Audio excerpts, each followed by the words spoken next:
Dear students, आज हम class 4 की जो इंग्लिश की नई वर्कबुक आई है उसका असेसमेंट 2 का सॉल्यूशन हम देखेंगे। तो चलते हैं क्वेश्चन नंबर 1 में। सर्कल द एडजेक्टिव्स यानी कि गोला लगाइए विशेषण शब्दों पर। तो पहले नंबर पर देखिए, Jeetu has a new car. Jeetu के पास नई कार है। कार की क्या विशेषता है? न्यू है यानी कि नई है। तो न्यू पर आपको क्या करना है? सर्कल बनाना है, गोला बना देना है।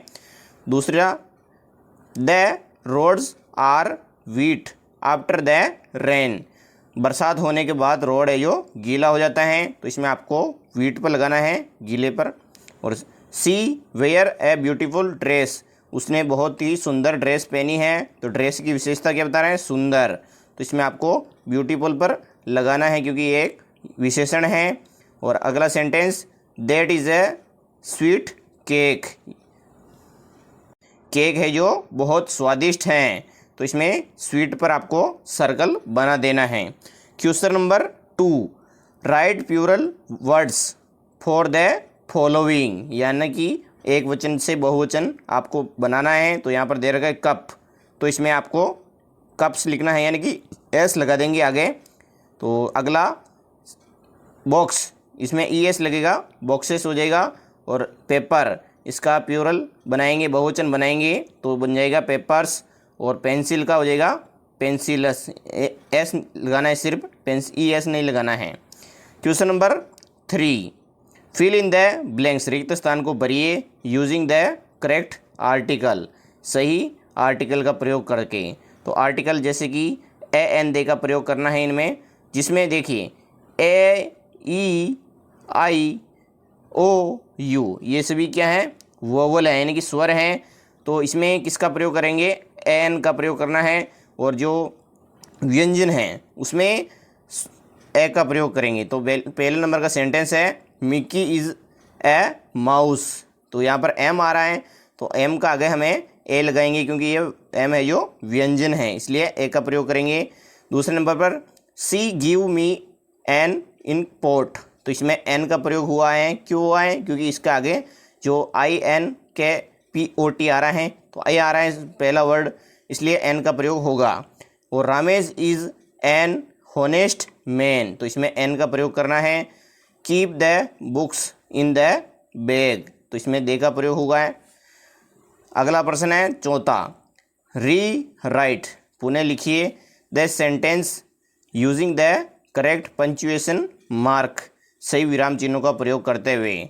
तो इसमें लिखेंगे सबसे पहले जो आई है उसको कैपिटल में लिखेंगे, I love eating chocolate ice cream. तो आइसक्रीम का आगे आपको फुल स्टॉप का प्रयोग करना है। और दूसरा sentence, we are going to Delhi, Delhi, तो इसमें वी है जो आपको कैपिटल में लिखना है। तीसरे नंबर का सेंटेंस क्या है कि my brother is a pilot, मेरा भाई है जो एक पायलट है। तो इसमें एम आ रहा है, इसमें क्या करना है? एम है जो कैपिटल में लिखना है। और चौथे नंबर का सेंटेंस है, once there was a king, तो यहाँ पर फुल स्टॉप का प्रयोग कर देंगे। अब question number 5, frame sentence using the given words. यहाँ पर जो बॉक्स में दिए गए शब्दों की सहायता से आपको क्या करना है? वाक्य बनाना है। तो पहले नंबर पर क्या है? पेंसिल, इसके ऊपर सेंटेंस बनाएंगे, दिस इज़ माई पेंसिल, यह है मेरी पेंसिल है। और दूसरे नंबर पर लिखना है, माई बैग इज़ फुल, मेरा बैग है जो फुल भर गया है। और तीसरे पर क्या भरना है? There is a box in the room. और चौथे में लिखना है, आई हैव 5 नोटबुक। प्रश्न नंबर 6, रीअरेंज द वर्ड्स, यानी कि शब्दों को सही क्रम में जमाइए टू मेक मीनिंगफुल सेंटेंस, सार्थक वाक्य बनाइए।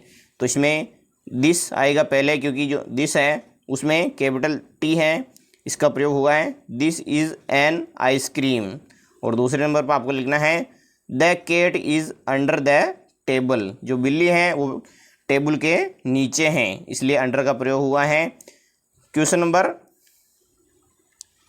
7 है अब कि फिल इन द ब्लैंक, रिक्त स्थान को भरिए विथ अप्रोप्रिएट ऑर्डिनल फॉर्म, यानी कि ऑर्डिनल नंबर इसमें डालने हैं। तो देखिए, this is my 10th birthday, यहाँ पर 10th भी लिखते हैं, 9 भी लिख सकते हैं आप। ऑर्डिनल नंबर का प्रयोग करना है। और दूसरे में the 7th day of the week is Sunday, तो इसमें 7th लिखना है क्योंकि जो संडे है वो हफ्ते के 7वें दिन आता है। अगला है प्रश्न number 8, look at the picture, चित्रों को ध्यान से देखिए and choose the correct preposition, और सही प्रीपोजिशन का प्रयोग करिए। तो इसमें सी हिड बिहाइंड द डोर, वह डोर के पीछे छिप गई, तो इसमें पीछे छिप गई यानी कि बिहाइंड का प्रयोग हुआ है। और दूसरे नंबर का the cat is sleeping on the mat, जो बिल्ली है वो मेट के ऊपर सो रही हैं, तो इसमें ऑन का प्रयोग हुआ है। तो ये था हमारा असेसमेंट 2